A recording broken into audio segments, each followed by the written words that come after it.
Hello, and welcome to the day 4 of 15 days Indian Polity Challenge. Today we will see two chapter that are fundamental duties and amendment of the constitution from the book M. Lakshmikant. So here we are completing M. Lakshmikant book in the 15 days.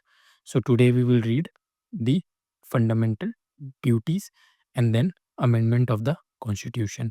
In the fundamental duties chapter we will see 4 to 5 topics that are Swaran Singh Committee recommendation, list of fundamental duties, features of the fundamental duties, criticism of fundamental duties, significance of fundamental duties, Verma Committee observation, and some notes and references.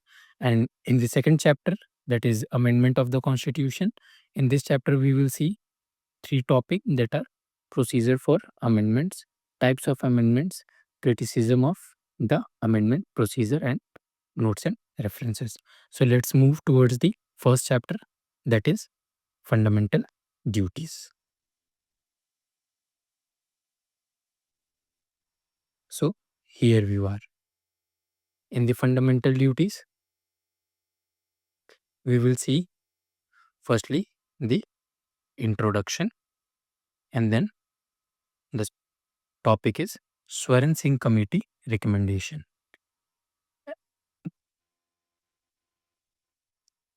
And in this topic, we will see some points, and then we will see list of fundamental duties. इसमें हम लोग देखेंगे जो भी list है fundamental duties का, सो इसमें यहाँ पे काफ़ी अच्छे से दिया गया है, तो आप इसको काफ़ी अच्छे से कर सकते हो। ये सारे जितने भी पॉइंट्स हैं, ये सारे हेल्पफुल पॉइंट्स हैं, तो आप इसमें से इनको पहले तो सबसे अच्छे से पढ़ लो, फिर उसके बाद आपको जो भी पॉइंट आपके लिए सूटेबल लगता है, आप उसमें से कोई भी 5 पॉइंट या 6 पॉइंट्स अपने लिए पिक कर लो, जिसको आप अपने नोट्स में ऐड कर पाओ। फिर हम लोग देखेंगे नेक्स्ट टॉपिक है features of the fundamental duties.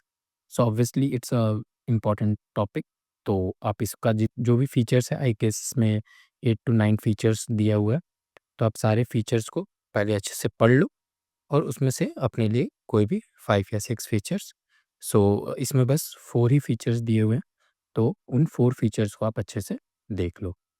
फिर उसके बाद नेक्स्ट टॉपिक है हमारा क्रिटिसिज्म ऑफ फंडामेंटल ड्यूटीज़। तो फंडामेंटल ड्यूटीज़ को क्या-क्या उसको क्या-क्या क्रिटिसिज्म है उसका, तो उसको यहाँ पे 5 पॉइंट में दिया गया है, तो इन पाँचों पॉइंट को आप अच्छे से पढ़ सकते हो।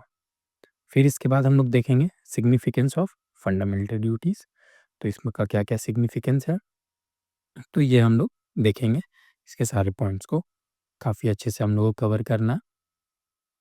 तो इसमें ऑलरेडी 5 पॉइंट्स है, तो आप ये सारे 5 पॉइंट्स को पढ़ लो और जो भी इसमें इसको अच्छे से एक्सप्लेन किया गया, आप ये भी पढ़ लेना काफ़ी अच्छे से। नोट्स साथ ही साथ आप नोट्स भी बना सकते हो, तो जो काफ़ी हेल्पफुल रहेगा। उसके बाद हम लोग देखेंगे Verma committee observation.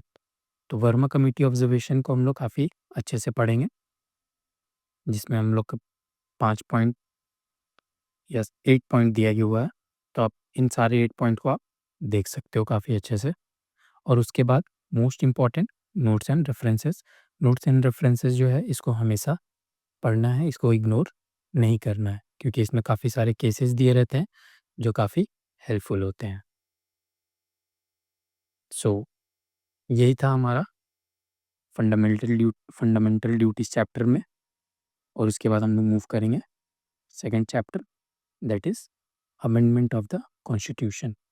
In this chapter सबसे पहले हम लोग देखेंगे इंट्रोडक्शन, उसके बाद प्रोसीजर ऑफ द अमेंडमेंट, कि कोई भी अमेंडमेंट को करने के लिए उसका क्या प्रोसीजर होता है, इसका क्या-क्या आर्टिकल है, आर्टिकल 368 के अंडर में इसका क्या-क्या प्रोसीजर है, इसको काफ़ी अच्छे से यहाँ पॉइंट में समझाया गया है एम लक्ष्मीकांत बुक में।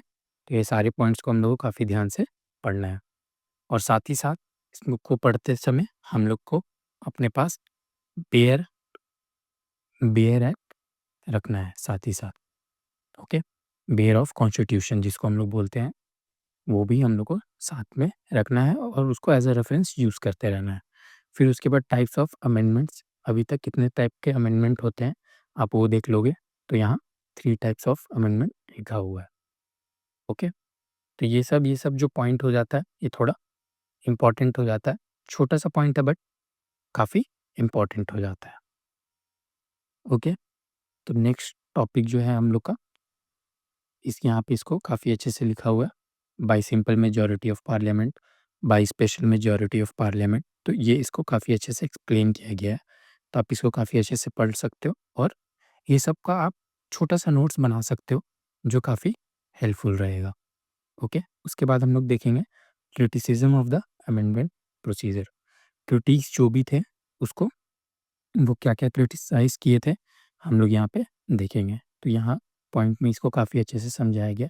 आप ये सारे पॉइंट्स को पढ़ लेना और नोट्स बना लेना। आप कुछ-कुछ चीज़ों को गूगल भी कर सकते हो, जो आपके लिए काफ़ी हेल्पफुल रहेगा। ओके, तो यही था हमारा इस चैप्टर में। इसके बाद एट द एंड आता है नोट्स एंड रेफरेंसेस। तो नोट्स एंड रेफरेंसेस काफ़ी इंपॉर्टेंट हो जाता है इसमें, क्योंकि काफ़ी सारे केसेस दिए रहते हैं। इसको काफ़ी अच्छे से हम लोग को करना होता है। Okay, so done. आज के लिए हम लोग बस यही 2 इम्पोर्टेंट चैप्टर कवर करेंगे, क्योंकि कल जो हम लोगों ने कैप 2 चैप्टर कवर किया था वो काफ़ी थोड़ा बड़ा चैप्टर था, तो आप उसको आज हल्का सा रिवाइज़ कर सकते हो और उसके बाद आज आप ये 2 चैप्टर को पढ़ सकते हो। और साथ ही साथ याद रखिए, पीवाईक्यूज़ करते रहना है 2013 से 2024 तक, और करंट अफेयर्स भी, एंड साथ ही साथ टेस्ट देते रहना है। करंट अफेयर्स हमें पॉलिटी प्लस इंटरनेशनल रिलेशन दोनों का साथ में करते रहना है, और सिलेबस आप साथ में रखोगे। जो कुछ-कुछ चीज़ सिलेबस में कोई-कोई टॉपिक्स ऐसे होते हैं जो बुक में कवर नहीं रहता, तो आप उनको गूगल कर सकते हो। Okay? Okay then, thank you guys and all the best.